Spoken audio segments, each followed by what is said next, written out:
So The Squirrel and the Penguin was kind of my first professional film after studying illustration and film aesthetics then later.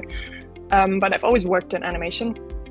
And yeah, so my training is not specifically film school training, but it was, you know, a sort of broader art school education. So I never just focused on animation, but animation and filmmaking has always been around. And yeah, since that film, I've gone on to make a handful more short films, all animation. And lately it's gone a lot more into documentary. So animated documentary is kind of mostly where not completely, but mostly where I find myself right now. Yes, actually, there is something I would like to talk about, and specifically with this film, because this film, you know, it's we made it in 2011. I think you were showing it in 2012. And it explored the sort of difficulty of talking about a different culture, and in this case, specifically Jewish culture. And then we also touched a lot on the Israel-Palestine conflict at that time. And the film was, you know, trying to grapple with questions like, how as outsiders can we talk about it? Do we have to talk about it? And I think at the time, sort of our sort of humorous take was like, it's too complicated. Let's just, you know, let's leave it at that.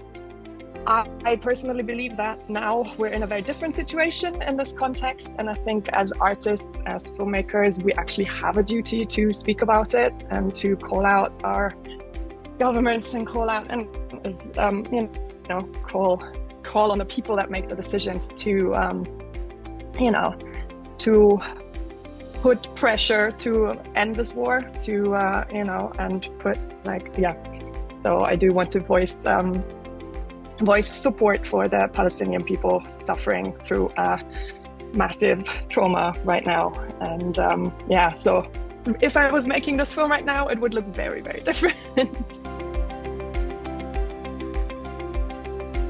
Unfortunately, I didn't visit it. So I was obviously incredibly proud that you guys were showing the film, and it was, the film didn't go around hugely. We didn't have a huge festival tour. So it was a very, very wonderful moment. And it also was one of my first sort of, you know, festival screenings overall. Because yeah, as I said, this was kind of my first professional film that made the rounds a bit. So we were showing mostly at Jewish film festivals, actually.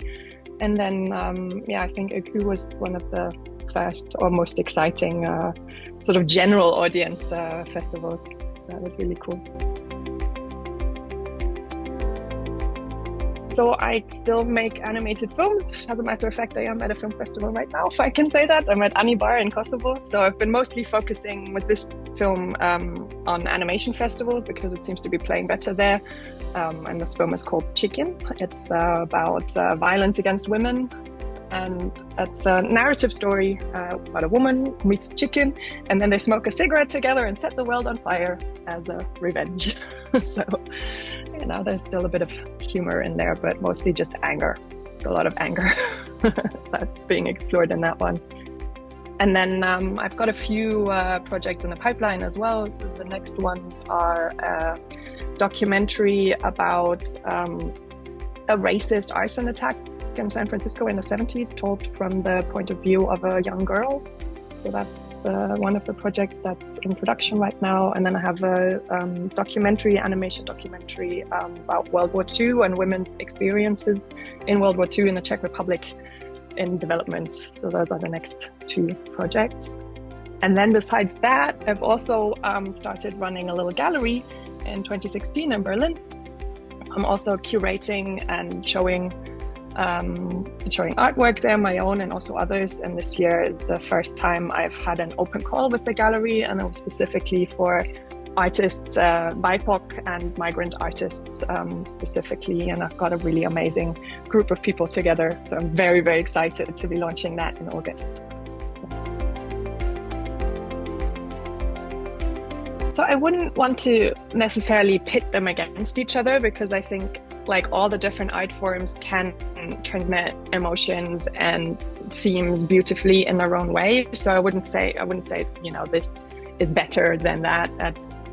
transmitting these kind of concepts and thoughts. But I think specifically animation is very powerful in that, because we create the image sort of removed from our, sort of spatial reality, we create our own reality without, generally cameras and that. So every aspect we create from nothing. So there is a very big opportunity to go into very different realities and create realities, visual realities that tell stories in 100 different ways. If you go to an animation short film screening, you will see, if there's 10 films, you will see 10 completely different realities, 10 completely different styles, 10 completely different ways to talk about whatever the directors or the filmmakers want to say.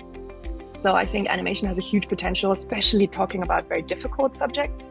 Like, I think in the general mindset of sort of, let's say, a mainstream audience, animation is connected to children's television a lot.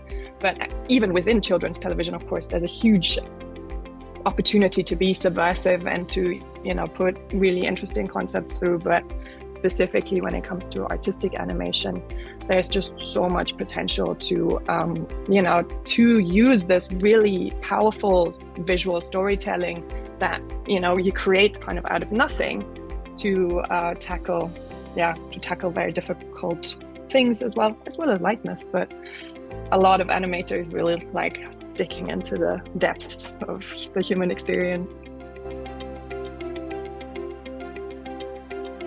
I think the most important advice is to keep at it. And if you have something to say, like, just believe in the story you want to tell, and then the rest will kind of follow from there.